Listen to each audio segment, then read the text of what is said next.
Halo teman-teman, hari ini kita akan membahas saham batubara yang hari ini mengalami penurunan yang cukup signifikan di tengah kenaikan komoditas batubara.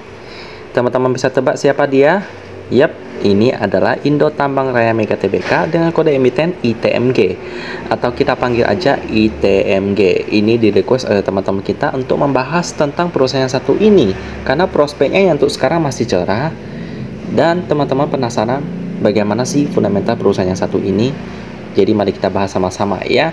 Ada berita yang cukup mencengangkan untuk ITMG ini karena pas laporan keuangannya di semester pertama tahun 2022 dipostingkan dan ternyata itu mengundang banyak kekecewaan. Saya sendiri juga merasa kecewa. Kenapa? Kenapa melesat sampai 291%? Itu masih cukup mengecewakan. Nanti kita akan bahas sama-sama ya, karena tidak sesuai target. Kita mulai dari sejarahnya terlebih dahulu ITMG ini yang tentu saja sudah kita pernah bahas sebelumnya, jadi kita sudah cukup hafal dengan perusahaan yang satu ini ya. Kita mulai dari pas pendiriannya. Mereka didirikan pada tahun 87 dan tahun 95 ada praproduksi. Tahun 96 pengiriman muatan pertama dari fasilitas interim PT Indominco Mandiri. Lalu tahun 97 memulai pengiriman melalui fasilitas permanennya. 2001 Banpu Minerals Singapura mengakuisisi ITM dan anak perusahaannya. Tahun 2003 ITM mengambil alih saham minoritas PT Indominco Mandiri. 2004 mengakuisisi konsesi PT Barinto Eka Tama. Tahun 2005 memulai tahap produksi untuk Trobaindo Coal Mining. Tahun 2007 mengakuisisi PT Jorong Barutama Grespan dan saham minoritas PT Trobaindo Coal Mining. Setelah persiapan hampir setahun, penawaran saham perdana ITM akhirnya terrealisasi.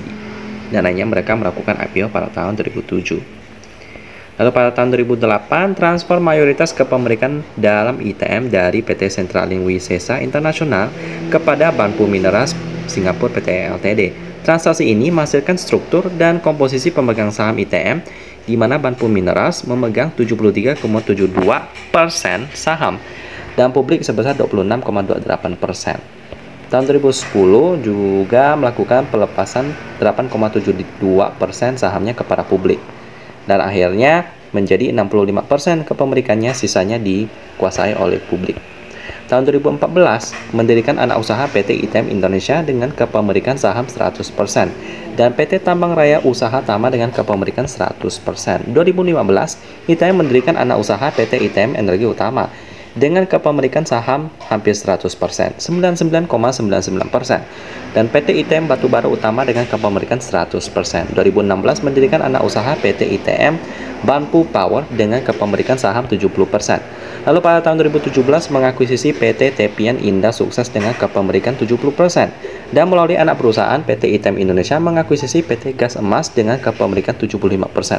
Sangat agresif ya pengakuisisiannya. Tahun 2018 melakukan pengakuisisian lagi PT Nusa Persada Resource dengan kepemilikan 100% dan PT Energi Batubara Perkasa kepemilikan 100%.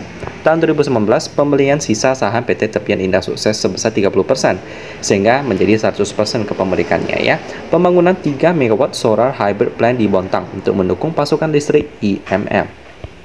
Tahun 2020 mengakuisisi 100% saham PT Sentra Mutiara Energi dan 75% saham PT Graha Panca Karsa untuk anak usahanya SME. Dan itu sekilas tentang sejarah daripada ITMG. Jadi untuk kegiatan usaha mereka pastinya bergerak di bidang batubara mayoritas ya. Jadi untuk prospeknya bagaimana? Ya untuk sekarang sih masih oke karena harga batubara masih sangat menarik. Ya, cuman meskipun menarik harga batubara, tetapi kenapa labanya pada semester kedua, kuartal kedua ya, bukan semester kedua, kuartal kedua semester pertama itu kurang memuaskan ya. Padahal harga batubara lagi naiknya sekarang. Itu mungkin karena manajemennya kali ya. Jadi biayanya membengkak dan jadi menurunkan pendapatannya. Padahal ada banyak saingannya yang labanya justru terbang banyak sekali ya. Nanti kita akan ambil contoh di dalam RT Bisnis. Jadi untuk prospeknya sih masih bagus untuk sekarang ya, untuk tahun ini 2022. Kalau tahun 2023 masih belum tahu sih. Jadi kita akan terus berhati-hati terhadap perusahaan batubara termasuk ITMG ini. Selanjutnya kita akan lihat di bagian beritanya ada Banpu Mineras sebagai pemegang saham terbesar di ITMG. Kalau kita baca di sini sih paling ada satu berita ya yang menarik perhatian saya, yang sudah saya pernah baca sebelumnya juga. Nah ini dia di bagian tentang desa yang terkena dampak daripada pertambangan daripada ITMG ya. Cuman ada banyak pembelaan daripada pihak ITMG ya, dan pemerintah juga mengatakan bahwa itu udah sesuai dengan standar yang diterapkan oleh pemerintah ya. Cuman nggak tahu kasusnya sampai di mana sekarang, itu yang kadang-kadang membuat saya agak ragu memasukkan ITMG ini ke dalam watchlist saya. Cuma saya tetap masukkan karena memang untuk kasus ini masih belum masuk ke tahap yang serius. Jadi mungkin masih dalam bentuk pertimbangan dan mungkin akan dicari solusi untuk masalah tersebut. Semoga saja dapat solusinya untuk ITMG ini. Jadi gitu aja tentang pemegang sahamnya. Sekarang kita akan lihat fundamentalnya yang sudah update sampai kuartal kedua tahun 2022. Kita akan lihat sama-sama, kita bandingkan face to face dengan RT Business. Karena biasanya saya cari data di RT Business, apakah cukup akurat dengan yang PDF-nya? Biasanya sih akurat ya. Sampai sekarang saya tidak menemukan masalah. Jadi langsungnya kita masuk ke sana. Dan beginilah penampakannya ya teman-teman. Kita coba lihat ke bawah. Untuk pemegang sahamnya itu Banpu Mineras memegang 65%. Lalu untuk porsi masyarakatnya 34%. Jadi masih aman. Dan sekarang kita akan lihat net profitnya sebesar 6,84 triliun rupiah. Kita coba dicek di PDF-nya. Untuk mata uang pelaporannya dalam bentuk dolar Amerika. Jadi perlu kita konversikan dengan kurs. Untuk 1 dolar itu 14.848 rupiah. Dan pembulatannya dalam bentuk ribuan. Baik, kita coba cek di laporan laba rugi untuk melihat pendapatan laba rugi yang dapat diatribusikan ke entitas induk. Itu sebesar dolar.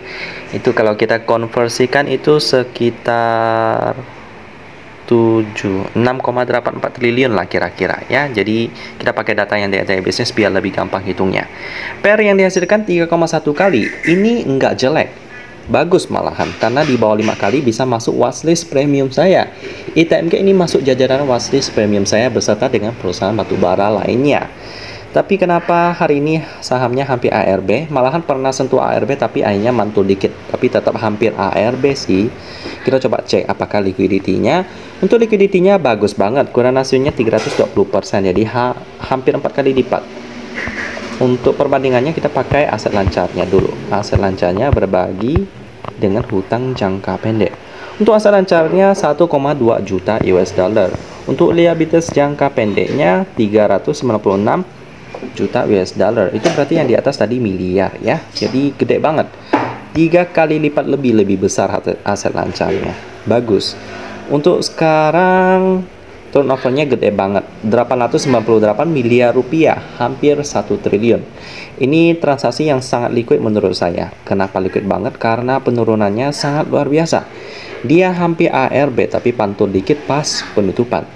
Kenapa bisa seperti itu teman-teman? Kita coba cek. Untuk laporan keuangan daripada ITMG ini di kuartal kedua memang tetap lebih tinggi daripada kuartal pertama tahun 2022. Cuman kenaikannya enggak signifikan. Kalau kita hitung kenaikannya paling 20%. Itu termasuk tinggi, cuman ya bagi investor itu kurang memuaskan.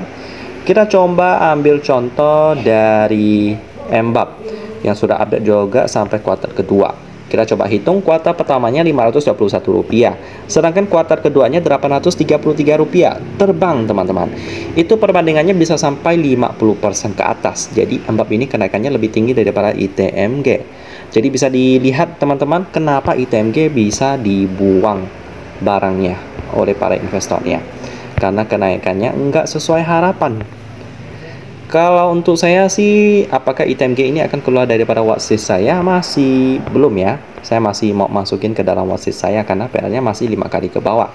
Terserah apakah sahamnya mau dibuang ARB. Saya akan tetap pantau ITMG ini. Asal nanti untuk MACD-nya masih golden cross. Untuk sekarang sih udah dead cross dia, karena tadi saya udah cek ITMG udah dead cross. Jadi untuk ITMG masih layak investasi nggak? Masih dong, tapi harus tunggu di saat yang tepat. Tunggu MACD-nya udah golden cross dan juga fundamentalnya masih stabil. Nah itu boleh tuh dimasukin. Jadi gitu aja untuk pembahasan ITMG, saham batubara yang hampir ARB hari ini. Dan kita ketemu lagi di video selanjutnya.